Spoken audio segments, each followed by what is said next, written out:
On va parler téléphonie mobile à l'enseigne de la chronique multimédia de ce matin. On va se pencher sur une astuce technologique pour améliorer la réception quand on est par exemple chez soi ou dans un endroit où la couverture réseau n'est pas parfaite. Pour téléphoner, on est alors obligé de se camper par exemple tout près d'une fenêtre. Pour aider à cette réception, Jean-Olivier, vous avez mené l'enquête et vous êtes tombé sur une solution, les femtocell. Alors dites-nous tout, c'est quoi les femtocell ? Alors dans le monde de la téléphonie mobile, les antennes relaient la couverture GSM. Eh bien, le femtocell est une cellule de réception et d'émission de téléphonie mobile à une échelle toute petite, à l'échelle d'une maison, à l'échelle d'un local. Donc une sorte de mini-antenne.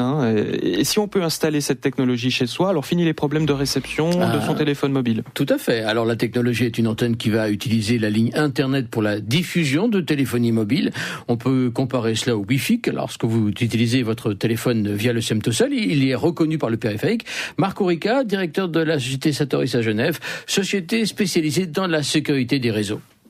La notion de femtocell est évoquée dans le cas où un opérateur fournit une petite antenne qui élargit son réseau cellulaire, donc son réseau mobile. Effectivement, le Wi-Fi n'est pas considéré comme un femtocell. C'est simplement entre les mains des opérateurs, ça ?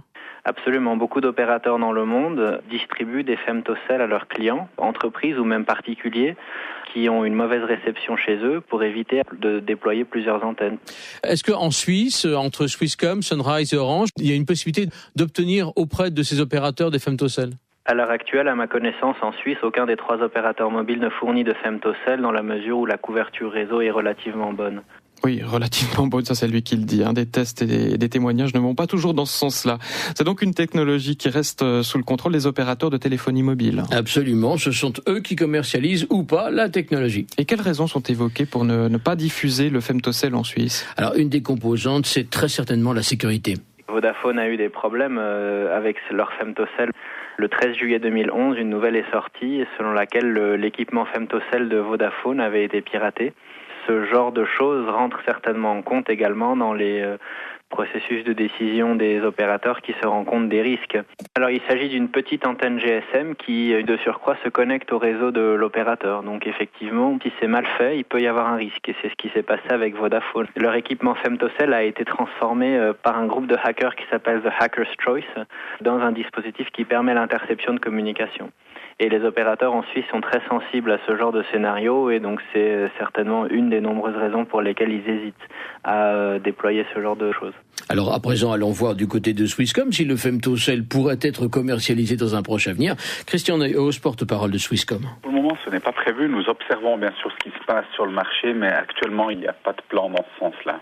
Quels sont les arguments contre cet usage ou contre cette commercialisation ? Contre, il y a en fait peu de contre-indications. Elles seront certainement très utiles, disons, pour décharger le réseau public 3G, dans le sens où on peut connecter en fait ces appareils sur le réseau ADSL de la maison. Probablement une meilleure couverture aussi intérieure qu'on pourrait obtenir avec ça, mais encore une fois aujourd'hui, c'est encore pas à l'ordre du jour. Pourquoi cette absence justement de déploiement ? À cause des problèmes de sécurité ? Alors ça peut être un des facteurs. L'autre facteur, c'est en fait il faut une planification très précise au niveau des réseaux aussi publics. Et pour le moment, nous ne sommes pas encore en mesure de pouvoir offrir ça. Qu'est-ce qu'on appelle une planification ? C'est-à-dire que les cellules de téléphonie mobile, c'est une planification relativement complexe en fait pour pouvoir vous offrir une couverture optimale. Et dès qu'il y a d'autres facteurs qui entrent en interconnexion avec ce genre de réseau, ça peut poser des problèmes. On souhaite en fait proposer le meilleur service possible. Et dans ce sens-là, pour le moment, on n'est pas encore en mesure de proposer ce femtocell. Jean-Olivier, est-ce que je pourrais acheter un femtocell sur le net et l'installer chez moi ? Absolument, ça fait plusieurs années que mais attention, attention à l'usage de l'appareil, c'est ça qui me vient en tête. Il y a des dispositifs qui existent qui effectivement vous permettent d'avoir une petite cellule mobile chez vous. Selon la puissance d'émission de ces antennes, elles sont susceptibles d'être illégales. Vous n'avez pas le droit d'émettre sur la fréquence des opérateurs mobiles. Sauf erreur, en dessous d'une certaine puissance, vous avez le droit de le faire. Au-dessus d'une certaine puissance, l'Ofcom vous l'interdit. Vous êtes passible d'une amende. Le GSM est capté par la petite antenne qui transforme ça en protocole Internet. Absolument. La petite antenne émet un signal GSM et transforme votre voix de façon à la véhiculer par Internet. Et pourquoi ça n'est pas aussi développé que le Wi-Fi, par exemple ? Parce que c'est compliqué. Ça fait plusieurs années que les hackers cherchent à comprendre le protocole GSM, le protocole qui est fermé, qui est sécurisé. Les puces des téléphones sont faites de telle manière qu'on ne peut pas voir exactement comment ça fonctionne, contrairement au Wi-Fi où on peut développer des applications ouvertes. Mais j'imagine que peu à peu, des passionnés ont réussi à comprendre le fonctionnement de cette technologie. Vous avez mis le doigt dessus, absolument. Il a fallu du rétro-engineering pour lui tirer les vers du nez. Ça veut dire que des ingénieurs ont par exemple examiné des téléphones pour savoir comment ils fonctionnaient et à partir de cette étude ont développé des petites antennes GSM. Les résultats ont été mis sur le net et sur le terrain. Des groupes commencent même à les expérimenter. Marc Orica.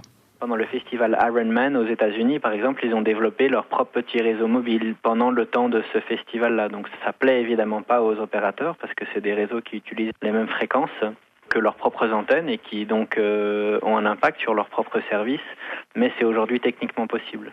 Il y a un projet qui s'appelle OpenBTS. Selon ce que j'ai lu sur le net, ça permet d'exploiter son propre réseau ou de pirater celui des opérateurs. Alors qu'en est-il ? Est-ce que c'est très actif ça ? Alors c'est vrai qu'il existe un projet OpenBTS aujourd'hui sur Internet et qui est le fruit du travail d'un certain nombre d'ingénieurs qui ont cherché à comprendre le protocole GSM qui sous-tend nos réseaux mobiles. Grâce à ce projet, on est également capable de créer illégalement, il faut le préciser, une petite cellule GSM. Vous n'avez pas le droit de le faire parce que vous empiétez sur les fréquences des opérateurs. Mais effectivement, OpenBTS permet de se fabriquer, si on est un peu bricoleur, sa petite cellule GSM. Jean-Olivier, plus la technologie se démocratise et tombe entre toutes les mains, plus aussi elle est susceptible de tomber dans de mauvaises mains. Et oui, tout à fait. Tout le monde sait ce qui se passe en informatique avec le problème récurrent de la sécurité. On peut imaginer la pagaille que provoquerait le piratage des ressources mobiles. Mais finalement, revenons à notre question de départ. Les solutions en cas de mauvaise réception mobile, quelles sont les alternatives si je ne peux pas passer par le femtocell ? Alors, il faudra passer par le Wi-Fi. Il ne s'agit pas de femtocell au sens strict, mais le Wi-Fi peut être utilisé avec des solutions de voix sur IP, comme Skype, mais c'est pas un femtocell proposé par l'opérateur pour élargir le réseau. Ouais, et c'est bien dommage qu'on ne laisse pas le choix aux usagers. Même si on l'a vu, ça peut poser des problèmes de sécurité. Les femtocells, des mini-antennes pour mieux capter.